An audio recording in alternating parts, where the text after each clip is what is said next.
अस्सलाम वालेकुम, मेरा नाम मोहम्मद यासिर अली और आज हम बात करेंगे फ़ोन के अंदर जो अपडेट्स आती हैं या जो हमारे एप्लीकेशन इंस्टॉल हुई होती हैं इनके अंदर जो अपडेट्स आती हैं इनका क्या बेनिफिट होता है और ये किस तरीके से जो है हमारे लिए बेनिफिशियल होती हैं या नुकसान देती हैं। क्योंकि हमारे यहाँ एक र्यूमर ये भी चलती है कि जी एप्लीकेशंस को अपडेट मत करें, उनके अंदर कुछ प्रॉब्लम्स आ जाती हैं या वो फीचर को लोग असल में चेंज पसंद नहीं करते इसलिए।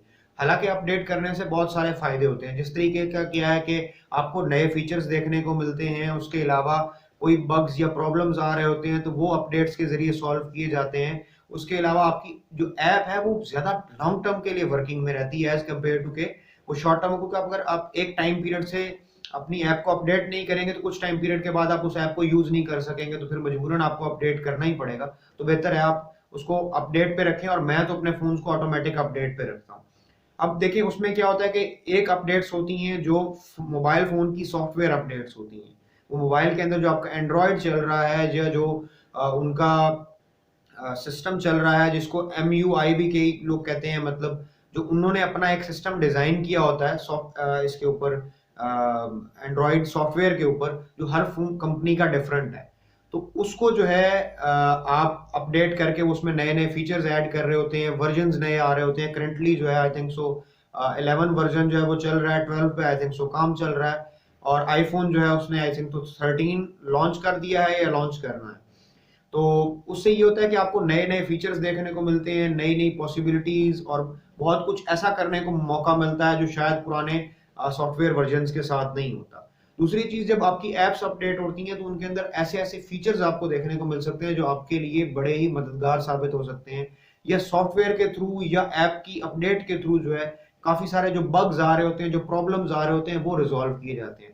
तो प्लीज अपने फोन्स को जो है वो अपडेट करते रहा करें, उससे आपका ही फायदा होगा, नुकसान नहीं होगा। दूसरी चीज ये है कि जितना पॉसिबल हो उतना अपडेट करें। ये जो लोगों की बातें हैं ना कि जी आप अगर अपडेट करेंगे तो ये हो जाएगा, वो हो जाएगा फलान, बट उससे आपका फायदा होगा, नुकसान नहीं होगा। हाँ, अगर कोई सपोज पॉलिसी आती है तो अगर आप उसको पढ़ लें तो कोई बात नहीं, पॉलिसी चेंज आ रही है, एग्रीमेंट्स हैं तो उनको पढ़ लें, अच्छी चीज होती है, हमें पढ़ के एग्रीमेंट्स करने चाहिए। मोस्टली औकात जो आपके ये एग्रीमेंट्स होते हैं इनके अंदर मोस्टली एक चीजें होती हैं, कुछ ना कुछ वेरिएशंस के साथ। सारे ही कंपनीज जो आपको फ्री सर्विस प्रोवाइड करती हैं ये आपकी इंफॉर्मेशन सेल करके ही कमाती हैं, नहीं तो ये कमा नहीं सकती।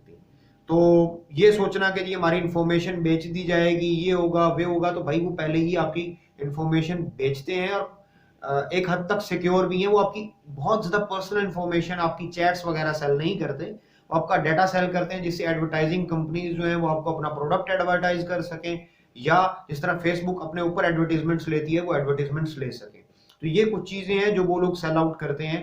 या कई दफा क्या होता है कि वो जो इंफॉर्मेशन है आपकी जो सिक्योरिटी एजेंसीज हैं उनके साथ शेयर करती हैं, ताकि अगर उन्होंने किसी बंदे को जो है वो डिटेक्ट करना है या ट्रैप करना है कि बंदा कहाँ है, तो तब उसके लिए यूज होता है। और मोस्टली औकात आपकी इंफॉर्मेशन जो है वो उनके पास जरूर मौजूद होती है और सिक्योर होती है काफी हद तक। जितना अनसिक्योरिटी हम फील करते हैं शायद उतनी नहीं है।